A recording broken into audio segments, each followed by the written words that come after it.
Sem saber esse detalhe, é praticamente impossível se aposentar com dividendos. Aqui nesse vídeo eu vou mostrar um erro extremamente comum e que muitos investidores acabam cometendo no seu planejamento ou mesmo nessa ideia de se aposentar com dividendos de ações lá na frente. Isso pode estragar todo o processo de amadurecimento da nossa carteira de ações e principalmente de lá na frente a gente poder viver dos nossos investimentos.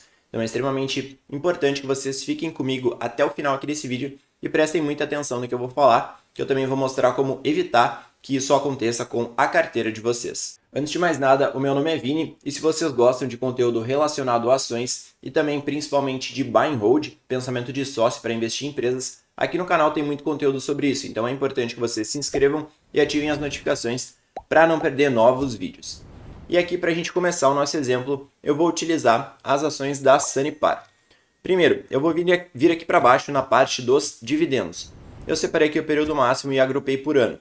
Quando a gente olha para os dividendos, muitos investidores acabam olhando esse gráfico aqui, principalmente da Sanepar e de outras empresas, com um crescimento muito grande nos seus dividendos.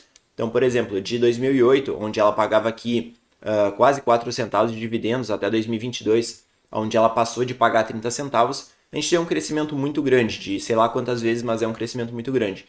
E esse gráfico ele chama muita atenção por conta do crescimento linear dos dividendos da Sanepar.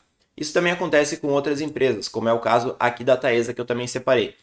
Então, olhando aqui do ano de 2012, onde ela pagava R$ 1,70, para 2022, que a gente tem um ano fechado, onde ela pagou R$ 4,85, a gente tem um crescimento muito grande. Só que esse gráfico, ao mesmo tempo que ele é um gráfico muito bonito e bom para os investidores, ele também esconde um certo perigo. Então, quando a gente imagina assim, eu tenho uma garantia de que a minha renda ela vai crescer com ações. Por quê? Porque as empresas elas costumam acompanhar a própria inflação, ou mesmo crescer os seus lucros com base na inflação, reajustando o preço dos seus produtos e preço dos seus serviços.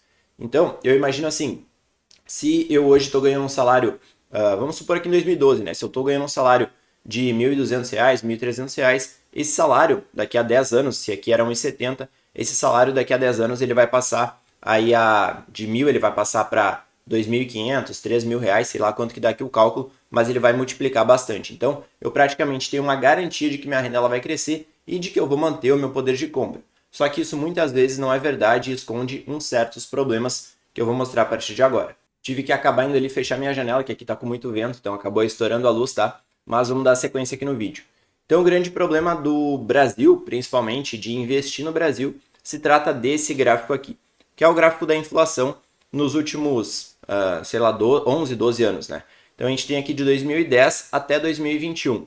Aqui não tá 2022, mas depois a gente vai ver ao decorrer aqui desse vídeo. Esse gráfico aqui é o mais completo que eu achei, fica melhor a visualização.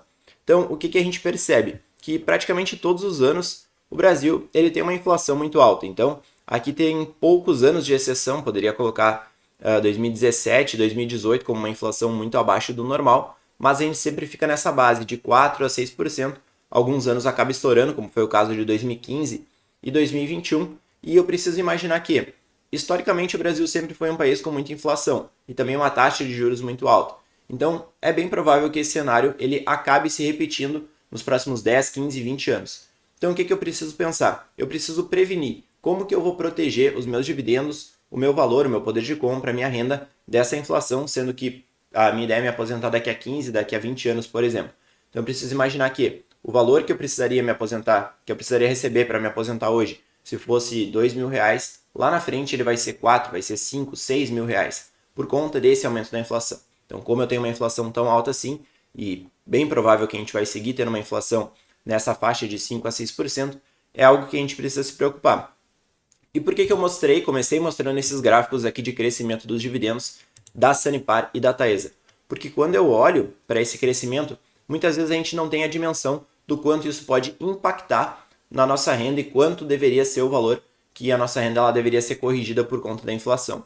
Porque a inflação ela acaba sendo inflação sobre inflação. Então, por exemplo, se eu tenho ali 1 quilo de arroz que hoje custa R$ 5, no outro ano ele vai custar R$ 6, vamos supor. Aí no outro ano ele vai subir mais 10%, ele vai passar a custar R$ 6,60. Então vai aumentando sobre o valor novo corrigido da inflação, por assim dizer. Então eu montei aqui uma tabela para a gente poder visualizar o quanto isso de fato impacta nos dividendos das empresas. Eu separei aqui alguns exemplos, separei 6 empresas e eu procurei também excluir empresas que tinham dividendos assim muito disparelhos, né? Então, anos que elas pagavam muitos dividendos ou anos que elas começavam com dividendos extraordinários, 2013, 2014 principalmente, porque senão acaba que o gráfico ele ia ficar, o exemplo aqui ele ia ficar muito perdido, ia ficar muito desconexo. Então, assim a gente tem um exemplo muito prático e muito fácil de entender. Como é que funciona aqui essa tabela? Começando com a Taesa, eu peguei e coloquei os valores dos dividendos da Taesa pagos aqui em cada ano. Aqui embaixo eu coloquei o valor da inflação. Então pode ver que ele vai bater com essa inflação acumulada aqui. Eu peguei 2012, a inflação seria 5,8. Então arredondei para, na verdade, 2013, 5,9. Arredondei aqui para 5,9. 2014, 6,4 e assim por diante, tá? E aqui embaixo eu fiz o seguinte. Eu puxei esse dividendo de 2013 aqui para baixo e comecei a colocar uma correção da inflação para a gente comparar o quanto que os dividendos da Taesa eles cresceram, quanto ela pagou de dividendos e se esse valor ele foi corrigido anualmente pela inflação ou se não foi. Nesse primeiro exemplo aqui da Taesa, eu também coloquei os meses que o dividendo ele ficou acima da correção da inflação justamente para a gente ter uma base. Então aqui a gente tem 2014, 2020, 2021 e 2022, onde os dividendos da Taesa pagos eles foram maiores do que a inflação. Só que aqui, em 2021 e 2022, a gente também teve dividendos muito acima do padrão da Taesa. Claro que isso é bom para o investidor, só que também não é algo que tende a se repetir, principalmente agora para 2023, onde ela tende a pagar um pouco menos de dividendos. E qual que é o problema? Vamos supor que em 2013, como eu já dei o exemplo, eu tinha uma renda garantida de R$2.000, que era o que eu vivia, não sobrava nada mais de dinheiro, eu ganhava esses 2.000 e gastava tudo. Em 2014, a minha renda ela aumentou, então ao invés de ganhar 2.000, sei lá, eu passei a ganhar aqui 2.900, tá? Agora, em 2015, se eu dependesse só dos dividendos da Taesa, eu teria um grande problema, porque o que os meus R$2.000 compravam em 2013, quando eu comecei a viver dos dividendos, eles não compram mais, porque agora eu precisaria de mais dinheiro e eu estou recebendo menos renda. Então esse é o grande problema. À medida que a gente vai escalando a inflação e não tem o acompanhamento dos dividendos, a gente vai ter um grande problema nessa questão da dependência da nossa renda nos dividendos. Então a gente precisa se prevenir para que isso não aconteça. E principalmente porque isso acontece vários meses seguidos. Então aqui acontece em 2015, 2016, 2017, 2018 e 2019. Como eu disse aqui, 2021 e 2022 foram meses extraordinários, mas provavelmente se fossem anos extraordinários, mas se fossem anos mais normais, a gente teria também eles abaixo aqui do normal. Claro que existem empresas que elas acabam superando essa inflação, como é o caso aqui da Sanepar. Então, na Sanepar, a gente teve o crescimento linear dos dividendos e eles bateram a inflação de longe. Então, todos os anos aqui acabaram ficando acima do valor da inflação. A Porto Seguro também acontece algo semelhante. Então, alguns meses a gente tem praticamente um empate com a inflação, outros meses a gente tem um ganho um pouquinho acima, tá? Mas ainda assim acaba tendo, eu estou falando bastante meses, né? Acaba tendo anos onde a gente perde da inflação, como foi o caso aqui de 2015, 2016 e 2022. Para ficar bem claro, nesse exemplo aqui da Engie, a gente consegue ver bastante como os dividendos eles ficam longe do que deveriam ter acompanhado com a inflação. Claro que em 2013 ela pode ter pagado um dividendo um pouquinho maior do que o normal, mas fica bem disparelho também. Então, 2014 ficou abaixo, 15, 16, 17, 19, 20, 21 e 22. O Banco do Brasil também acontece exatamente a mesma coisa. A gente olha lá, nossa, o Banco do Brasil teve um crescimento muito bom dos dividendos, está pagando muito dividendo em 2021, em 2022. Só que olha quantos anos o Banco do Brasil ele acabou ficando abaixo da inflação. Praticamente todos aqui do nosso exemplo. Então isso é um problema que a gente precisa se preocupar sim. Uma coisa importante, no caso aqui da... Vamos citar o caso aqui da Engie, onde a gente tem somente um ano onde foi bem acima da inflação, que a gente recebeu 4,20 e o valor corrigido da inflação teria sido 13,24. Uma das formas de prevenir que isso aconteça é reinvestindo um pouco dos nossos dividendos. Nesse caso, eu tive uma sobra de praticamente R$1 por ação dos dividendos da Engie. Então, esse valor eu posso ou guardar numa reserva ou mesmo reinvestir na própria empresa. Então aqui, ao invés de ganhar uns 62, eu teria ganho um pouquinho mais porque eu fiz esse reinvestimento. Mas é importante a gente imaginar e tratar o reinvestimento como algo não só que eu vou fazer quando der, ou vou fazer quando sobrar dinheiro. Tratar isso como algo obrigatório.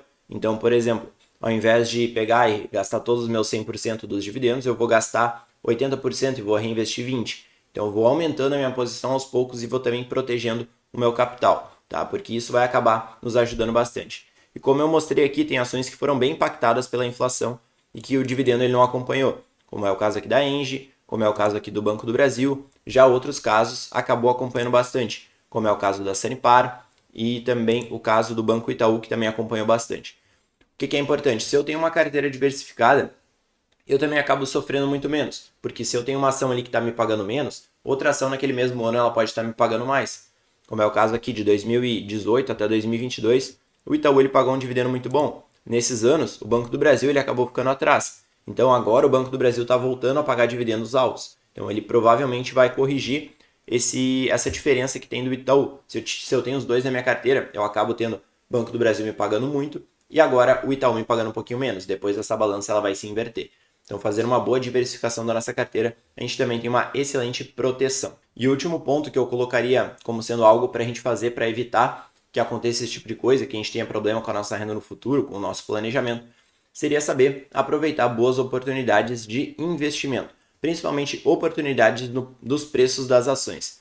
Então, no caso aqui da Sanepar, eu evitando também aportes altos também ajuda bastante. Como ela passou aqui a custar 5, 6 reais em alguns momentos, eu poderia ter evitado aportes altos. Então eu pegaria um yield on cost muito ruim, no caso aqui de 6 reais, e comprando agora a 13,80 eu vejo que a Sanepar ela está em uma excelente oportunidade de compra. Então sempre aproveitar momentos de baixa das ações para poder comprar e aumentar minha posição. Então eu acabo aumentando o meu yield on cost, ganhando mais dividendo, comprando mais ações.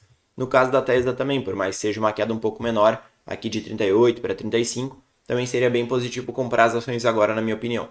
Banco Itaú também, evitando aqui o topo de perto de 30 reais, acho que até bateu mais, né? Sem considerar o desconto dos dividendos. Hoje a 25 reais está, na minha opinião, num preço bem atrativo para a gente poder aportar. E claro, como eu disse aqui, as ações ao longo dos anos elas tendem a acompanhar a inflação. Só que o meu objetivo aqui era mostrar para vocês que isso muitas vezes não acontece de maneira linear e pode prejudicar bastante a nossa renda em alguns anos ou mesmo em alguns meses específicos. Então a gente precisa se defender e evitar que esse tipo de coisa aconteça para não estragar com o nosso planejamento. Espero que vocês tenham gostado do vídeo, então é importante que vocês deixem o like, que dessa maneira também me ajuda a distribuir esse conteúdo para mais investidores e me ajuda a ajudar mais investidores. Se vocês não entenderam alguma coisa, também comentem aqui embaixo que eu sempre estou procurando responder na medida do possível. Bons investimentos a todos e valeu!